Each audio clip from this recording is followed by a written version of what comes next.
नमस्कार, मैं हूं संजीव त्रिवेदी और मेरे साथ रमन कुमार।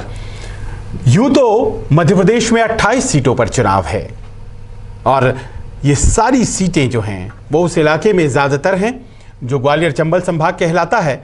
और जाहिर है कि ये इलाका ज्योतिरादित्य सिंधिया के प्रभाव वाला इलाका है। ख़ासतौर पर इस इलाके पर प्रभुत्व के लिए ज्योतिरादित्य सिंधिया और दिग्विजय सिंह में हमेशा से टसल चलता रहा है। लेकिन अब ज्योतिरादित्य सिंधिया भारतीय जनता पार्टी में हैं और उनकी इज्जत का सवाल है। और ज्योतिरादित्य सिंधिया अगर क्लीन स्वीप मारते हैं या प्रभावशाली प्रदर्शन करते हैं, क्योंकि इन 28 सीटों में से 16 पर चुनाव हो रहा है और वो इसी इलाके में हैं, तो फिर जाहिर है उन्हें भारतीय जनता पार्टी में जो कद बढ़ेगा तो कैबिनेट बर्थ भी मिलेगा और तमाम चीज़ें। लेकिन यहां प्रश्न यह है कि क्या ये तमाम चुनाव अब घूम फिर कर डबरा असेंबली कंस्टिट्यूएंसी पर आकर केंद्रित हो गया है। और वो इसलिए क्योंकि एक बयान दिया गया कमलनाथ के द्वारा और वो बयान ऐसे लगा जैसे कि फील्डर इंतजार कर रहे थे, कैच कर लिया गया भारतीय जनता पार्टी के द्वारा। और अब रमन, राहुल गांधी ने जब कह दिया कि वो अप्रूव नहीं करते हैं, कमलनाथ कहते हैं जी मैं माफी नहीं मांगूंगा, राहुल गांधी को पता नहीं किसने ब्रीफ किया है, तो ये तो मामला कांग्रेस के लिए और ज्यादा मुश्किल होता जा रहा है। चुनावी नुकसान तो होगा ही होगा, पार्टी के भीतर भी एक वरिष्ठ नेता और पूर्व अध्यक्ष के बीच मतभिन्नता दिखाई पड़ रही।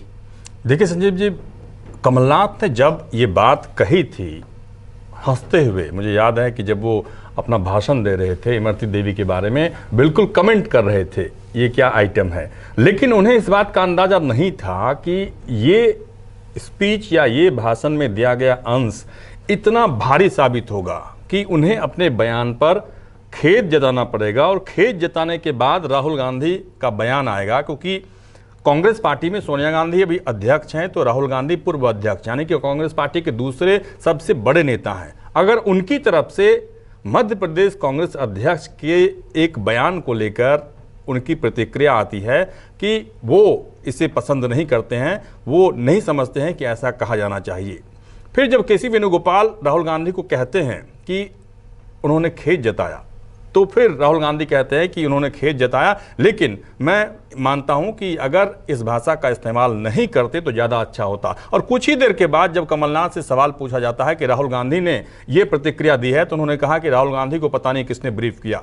यानी कि कमलनाथ मध्य प्रदेश में लड़ाई लड़ रहे हैं कि अपने दम पर वो विधायकों को जिताएं, क्योंकि ज्योतिरादित्य सिंधिया के समर्थक विधायकों के इस्तीफे के बाद उन्हें मुख्यमंत्री पद से इस्तीफा देना पड़ा, जिसका एहसास या आभास कमलनाथ को नहीं था या दिग्विजय सिंह को नहीं था। जो फैसला ज्योतिरादित्य सिंधिया ने लिया, उस फैसले के पीछे इतनी बड़ी राजनीतिक गतिविधि थी जिसके बारे में कमलनाथ को लगता है कि उनसे इतनी बड़ी चूक कैसे हो गई। अगर उन्हें पहले पता होता कि ज्योतिरादित्य सिंधिया इस कदर नाराज हैं तो हो सकता है कि वो जाकर उन्हें मनाते, उनकी मांगों के बारे में सोचते, लेकिन उससे पहले ही बीजेपी उन पर डोरा डाल चुकी थी। लेकिन अब जो सवाल लगातार सामने आ रहा है कि इमरती देवी पर कमलनाथ के दिए बयान को जिस तरीके से शिवराज सिंह चौहान ने भुनाने की कोशिश की, ज्योतिरादित्य सिंधिया से बात कर मौन व्रत रखा, उसके बाद फिर कमलनाथ का बयान आया, कमलनाथ ने खेद जताया,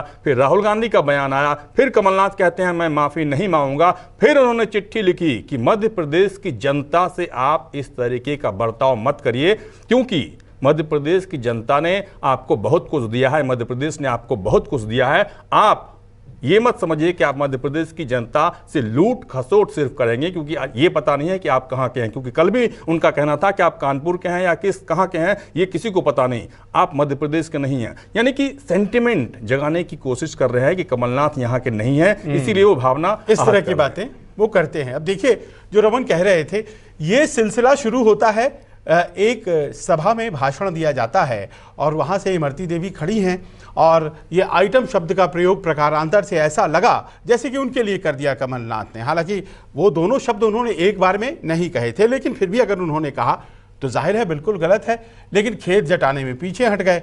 अब इसका इस्तेमाल बहुत अच्छे से किया और राजनीति में सब जायज़ है रमन, अगर ये चुनाव है, जीतना है तो फिर करना है। और ऐसे में उसे चुनाव आयोग तक पहुंचा दिया गया, नेशनल कमीशन ऑफ वुमेन तक पहुंच गया वो मामला। चुनाव आयोग ने अब मध्य प्रदेश चुनाव आयोग को लिखा है कि एक्शन क्या लेना चाहिए, आप हमें बताइए। मामला यहाँ तक हो गया कि पूर्व अध्यक्ष ने भी कह दिया कमलनाथ को कि जी हम अप्रूव नहीं करते हैं इस तरह की बातें। और अब तो सवाल बाहरी वर्सेस भीतरी पर भी शुरू हो गया है। मतलब कमलनाथ बाहरी हैं, ये पिछले 40 साल की जो उनकी राजनीति है मध्य प्रदेश में, उसमें शायद ये पहली बार आया है। छिंदवाड़ा से उन्हें कोई हरा नहीं पाया आज तक। बावजूद इसके अब ये समस्या सामने उनके खड़ी है कि क्या वो बाहरी हैं, इसीलिए वो इस तरह की शब्दावली का प्रयोग एक ऐसे व्यक्ति के लिए कर रहे हैं जो कि वंचित समाज से आता है। और क्या ये तमाम ऐसी बातें हैं जो कि अब भारतीय जनता पार्टी को चुनाव में मदद कर रही हैं रमन? क्या ये ऐसा महसूस किया जा रहा है? क्योंकि भारतीय जनता पार्टी के लिए आंकड़े लाना पहले भी बहुत ज्यादा मुश्किल नहीं लग रहा था, क्योंकि वो पहले से ही 107 पर हैं और उन्हें बहुमत के लिए 9 की जरूरत है।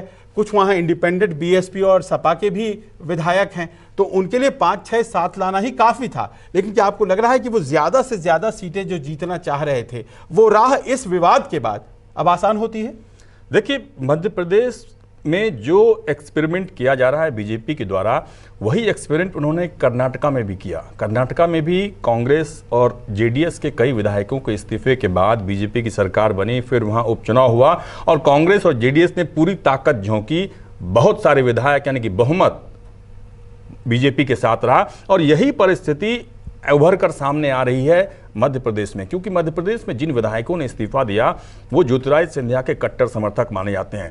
ज्योतिरादित्य सिंधिया का अपना प्रभाव के साथ साथ बीजेपी का प्रभाव, शिवराज सिंह चौहान की लोकप्रियता, क्योंकि अगर कमलनाथ मुख्यमंत्री बने थे तो विधायकों के बीच में बहुत ज़्यादा फासला नहीं था, बहुत कम का था। 107 विधायक शिवराज सिंह चौहान ने 15 साल शासन करने के बाद भी अपने दम पर या नरेंद्र मोदी के दम पर जिता दिया। लेकिन जो मुद्दा शिवराज सिंह चौहान ने उठाया, उस मुद्दे को अगर आप एनालिसिस करें, ध्यान दें, तो आपको लगेगा कि इस तरह की बात नरेंद्र मोदी भी चुनावी जनसभा में करते रहे। आपको याद होगा कि शहजाद पूनावाला के एक मामले को लेकर उन्होंने जनसभा में कह दिया, शहजाद पूनावाला ने ये आरोप लगाया, जो कांग्रेस पार्टी के करीबी नेता हैं, सोनिया गांधी के करीबी नेता हैं। या जो चाय वाला मामला था तो उन्होंने अपनी गरीबी को भुनाया कि मैं पिछड़ा जाति को हूं, इसलिए इस तरह का बयान देते हैं। तो कहीं ना कहीं बीजेपी नेता अगर कोई फैसला करते हैं, कोई अपनी बात ऐसी रखते हैं, तो वो एक स्ट्रैटेजी के तहत होता है। उन्हें ये ब्रीफ किया जाता है कि अगर इस मुद्दे को आप रेज करिएगा, सेंटिमेंट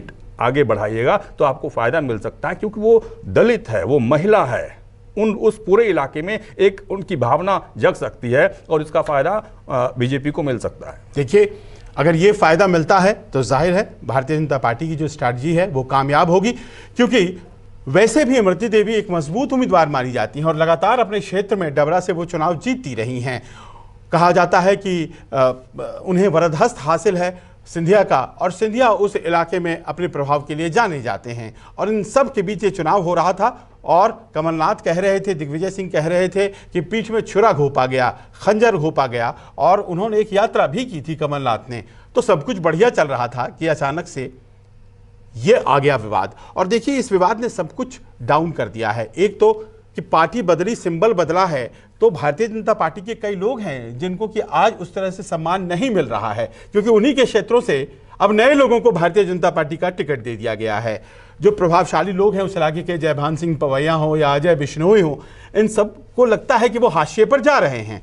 नरेंद्र सिंह तोमर उसी इलाके से हैं, लेकिन अब उस इलाके में ज्योतिरादित्य सिंधिया होंगे भारतीय जनता पार्टी के लिए। तो ये सब बहस तो थी ही, और ऐसा लग रहा था कि भारतीय जनता पार्टी के प्रोस्पेक्ट को ये सारी चीजें प्रभावित कर सकती हैं रमन। लेकिन अचानक से ये मुद्दा सामने आ जाता है और ऐसा लगने लगता है कि अब यही मुद्दा रह गया है।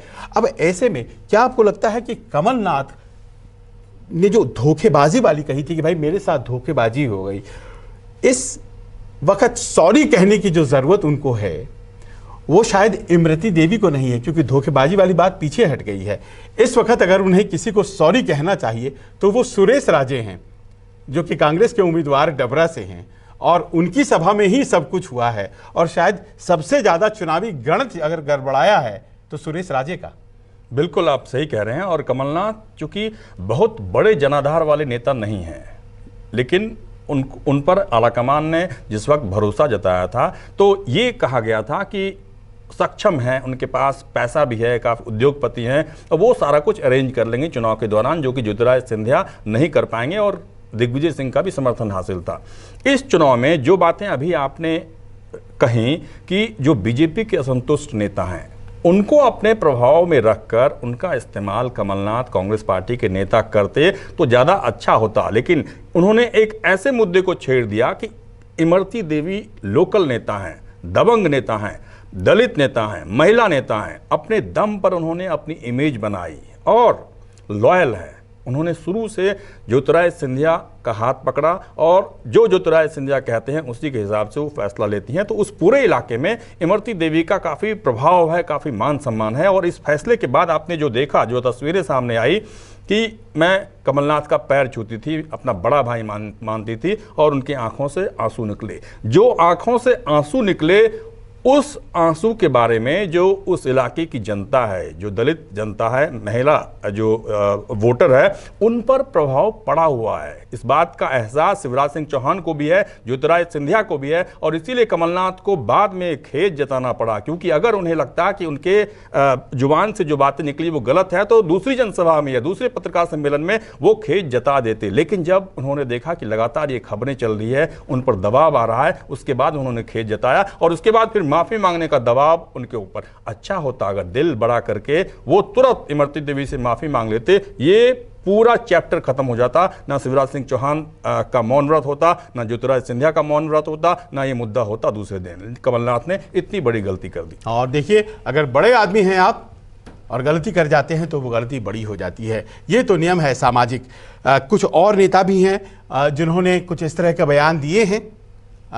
मंत्री ही हैं बिसाहू राम, जो कि मध्य प्रदेश सरकार में इस वक्त हैं, लेकिन उनके बयान से इतना बड़ा बवाल नहीं हुआ है। उनका बयान भी उतना ही आपत्तिजनक हो सकता है, लेकिन चूंकि बड़े आदमी हैं कमलनाथ, जाहिर है उनके ऊपर निगाहें सबों की थी और ये सामने तस्वीर हमें दिखाई पड़ रही है। अब से कुछ देर पहले यह खबर भी आई है रमन की, खुद सिंधिया कह रहे हैं कि यह न कांग्रेस का चुनाव है, न बीजेपी का चुनाव है, ये सिंधिया का चुनाव है। उन्हें भी ये लग रहा है कि अब अपने प्रभुत्व को स्थापित करने का एक मौका दिखाई पड़ रहा है उन्हें, क्योंकि जीत अगर होती है तो जाहिर है ये जीत कही जाएगी ज्योतिरादित्य सिंधिया की। तो ऐसा आपको लग रहा है कि भारतीय जनता पार्टी में खुशी की लहर है इस विवाद के बाद, और जैसे जैसे दिन नज़दीक आ रहे हैं मतदान के, उन्हें लग रहा है कि मैदान मार लिया।